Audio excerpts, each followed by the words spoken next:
Hello everyone. ముందుగా మీకు and me family మెంబర్స్కి శ్రీ క్రోధినామ సంవత్సర ఉగాది శుభాకాంక్షలు. ఈ వీడియోలో ఉగాది గురించి చాలా డీటెయిల్గా మాట్లాడుకుందాం. అసలు ఉగాది పేరుకు అర్థమేంటో మీకు తెలుసా? పురాణాల్లో ఉగాది గురించి ఏమని ఉందో ఎప్పుడైనా విన్నారా? అసలు ఈ రోజునే కొత్త సంవత్సరంగా మన పూర్వీకులు ఎందుకు డిసైడ్ చేశారో మీకు తెలుసా? ఎన్నో వేల సంవత్సరాల క్రితమే కనిపెట్టిన తెలుగు క్యాలెండర్ గురించి కూడా ఈరోజు మీకు డీటెయిల్గా చెప్తాను. Hello friends, welcome to our channel Nihira facts. ఇంకా లేట్ చేయకుండా వీడియోలోకి వెళ్దాం. ఉగాది అంటే అర్థమేంటో మీరు ఎప్పుడైనా ఆలోచించారా? ఉగాది అనే పదం యుగ అండ్ ఆది అనే రెండు పదాల కలయికతో వస్తుంది. కనుక ఉగాది అంటే కొత్త కాలం మొదలు అని అర్థం. ఉగాది రోజు నుండి కొత్తగా ఏముంటుందో ఇప్పుడు చెప్తాను. మన హిందూ ఫెస్టివల్ డేస్ నుండి ఏదో ఒక మెయిన్ సీజనల్ చేంజ్ అబ్జర్వ్ చేయొచ్చు. అలా ఉగాది నుండి మనం పగలు ఎక్కువసేపు ఉండడం అబ్జర్వ్ చేస్తాము. ఇప్పుడు అన్ని మంత్స్లో పగలు రాత్రి సేమ్ డ్యూరేషనే ఉంటుంది కదా అని మీరు అనుకోవచ్చు. నిజానికి ఒక 6 మంత్స్ పగలు రాత్రి కంటే ఎక్కువసేపు ఉంటుంది. ఇంకో 6 మంత్స్ పగలు రాత్రి కంటే తక్కువసేపు ఉంటుంది. అలాగే నియర్లీ 2 days పగలు రాత్రి ఈక్వల్గా ఉంటుంది. ఆ రోజునే ఈక్వినాక్స్ డే అని పిలుస్తారు. ఈక్వినాక్స్ డే అంటే డే అండ్ నైట్ ఈక్వల్గా ఉండే రోజు అని. ఇలా ఇయర్కి 2 times ఈక్వినాక్స్ డేస్ వస్తాయి. వింటర్ సీజన్ ముగిసాక ఒక ఈక్వినాక్స్ డే వస్తుంది. ఈ ఈక్వినాక్స్ డే తర్వాత వచ్చే ఫస్ట్ డే ఆఫ్ న్యూ మంత్ని మనం ఉగాది అని పిలుస్తాము. తెలుగు క్యాలెండర్లో ఉండే మంత్స్లో చైత్రమాసంలోని మొదటి రోజుని మనం ఉగాది అని పిలుస్తాము. ఉగాది నుండి వసంత ఋతువు స్టార్ట్ అవుతుంది. చాలా చెట్లకి కొత్త పువ్వులు కొత్త చిగుర్లు చూస్తాము. కొత్త సీజన్ అప్పుడు మన చుట్టూ ఉండే నేచర్ని న్యూగా ఫ్రెష్గా చూస్తాము. మన చుట్టూ ఉండే నేచర్లో మెయిన్ భాగమైన ట్రీస్కి ఉగాదికి ముందు రోజుల్లో చెట్లకి ఉన్న ఆకులు రాలిపోతూ ఉంటాయి. అండ్ ఉగాది టైంకి కొత్త చిగుర్లతో చాలా గ్రీన్గా కనిపిస్తాయి. అందుకే ఈ రోజుని మన పూర్వీకులు కొత్త సంవత్సరంగా నిర్ణయించారు. ఉగాది రోజు గురించి ఇంకా కొన్ని కథనాలు ఉన్నాయి. అవి ఇప్పుడు చూద్దాం. పురాణాల ప్రకారం బ్రహ్మదేవుడు అన్ని ప్రాణులని సృష్టించిన రోజునే మనం ఉగాదిగా జరుపుకుంటామని ఒక కథనం కూడా ఉంది. ఇదే కాకుండా ఉగాది రోజునే రాముడికి అయోధ్యలో పట్టాభిషేకం జరిగింది అని కూడా చెప్తారు. ఇంకో కథనం ప్రకారం కృష్ణుడు ఈ భూమిని వదిలి వెళ్లిన తర్వాత వచ్చిన ఉగాది రోజు నుండే కలియుగం మొదలు అయిందని కొంతమంది చెప్తారు. నెక్స్ట్ మనం ఉగాదికి తెలుగు స్టేట్లో ఫేమస్ అయిన ఒక దాని గురించి మాట్లాడుకుందాం. కొత్తగా చిగురించిన అన్ని చెట్లు మొక్కలు పచ్చగా ఉండి కొత్త సంవత్సరాన్ని స్వాగతిస్తే, మన ఇళ్లల్లో ఉగాదికి తెలుగు స్టేట్లో బాగా ఫేమస్ అయిన ఉగాది పచ్చడి ఏమో జీవితంలో అన్ని రకాల ఎమోషన్స్ ఉంటాయని సందేశం ఇస్తుంది. మనం ఉగాది రోజున మెయిన్గా వెయిట్ చేసేది ఉగాది పచ్చడి కోసమే కదా. నేను ఇప్పటికే 2 సార్లు ఉగాది పచ్చడి తిన్నాను. మీరు కూడా లేట్ చేయకుండా ఉగాది పచ్చడి తినేయండి. మనకి ఎప్పుడూ మన పెద్దవాళ్ళు చెప్తారు, నీ నక్షత్రం ఇది, ఈ రోజు మంచిది, ఈ రోజు చెడ్డది అని చెప్తారు. కానీ నాకు మాత్రం మొన్నటి వరకు వీటి గురించి ఏమీ తెలియదు. వీటి గురించి తెలియాలి అంటే మనకు తెలుగు క్యాలెండర్ గురించి తెలియాలి. నేను ఇప్పుడే తెలుసుకున్నా, సో మీకు కూడా చెప్తాను. హిందూస్ ఎక్కువగా యూజ్ చేసేది లూనార్ క్యాలెండర్. అది చంద్రయాన్ క్యాలెండర్. అంటే ఆకాశంలో చంద్రుడిని బట్టి తయారు చేసిన క్యాలెండర్. రోజులు తెలుసుకోవడానికి చందమామ ఆకారం బట్టి రోజుని చెప్తారు. కుదిరితే తెలుగు క్యాలెండర్ పక్కన పెట్టుకోండి, అప్పుడు మీకు ఇంకా బాగా అర్థమవుతుంది. తెలుగు క్యాలెండర్లో ఒక మంత్ని 2 పక్షాలుగా స్ప్లిట్ చేశారు. అంటే 2 భాగాలు అనొచ్చు. మొదటిది శుక్లపక్షం.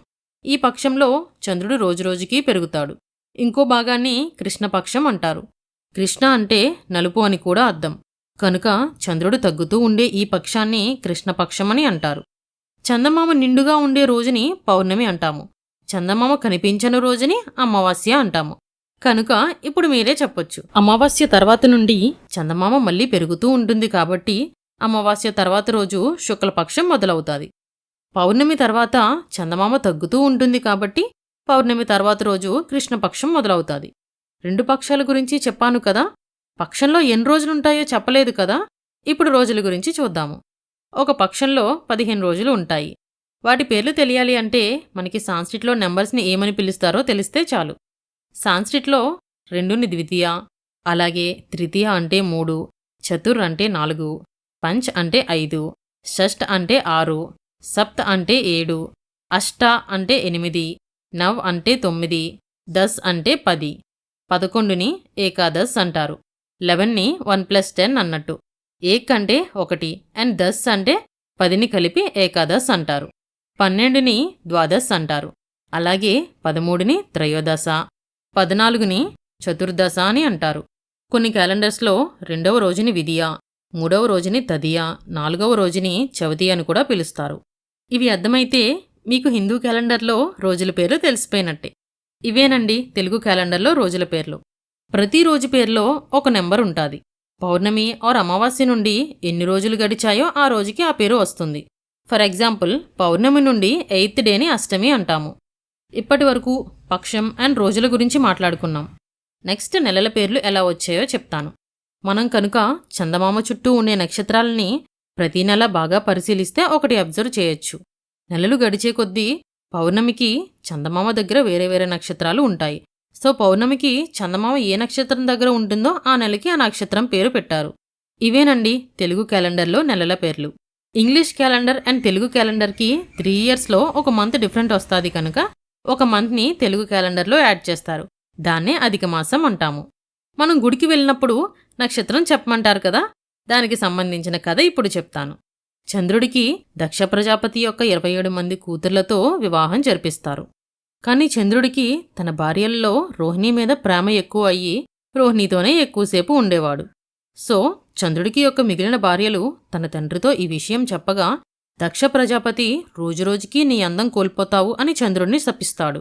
చంద్రుడు అండ్ రోహిణి శివుడికి ప్రార్థిస్తే శివుడు అనుగ్రహించి దక్ష ప్రజాపతి శాపాన్ని తీయలేను కాని తగ్గించగలను అని తరిగిన తన అందం మళ్లీ వచ్చి మళ్లీ పోతుంది అని వరమిస్తాడు. అలా చంద్రుడు తన కాంతిని కోల్పోతూ మళ్లీ సంపాదిస్తూ తన సమయాన్ని తన అందరి భార్యలతో గడుపుతాడు. ఇందులో తెలుసుకోవాల్సింది చంద్రుడు నిజంగా 27 మందిని పెళ్లి చేసుకున్నాడు అని కాదు. చంద్రుడు భూమి చుట్టూ తిరగడానికి 27.33 డేస్ అవుతుంది.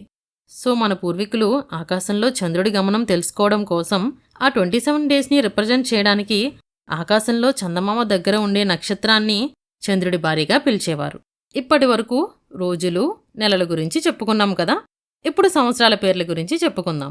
ఒక కథనం ప్రకారం నారదుడు మనిషి రూపంలో భూమి మీద జన్మించినప్పుడు తనకి పుట్టిన పిల్లల పేర్లతో సంవత్సరాల పేర్లు పెట్టారు అని చెప్తారు. ఇవే అండి తెలుగులో ఇయర్స్కి ఉండే నేమ్స్. ఈ సంవత్సరాన్ని క్రోధినామ సంవత్సరం అని పిలుస్తారు. 1904-1964 ఇయర్స్కి కూడా సేమ్ నేమ్ ఉంది.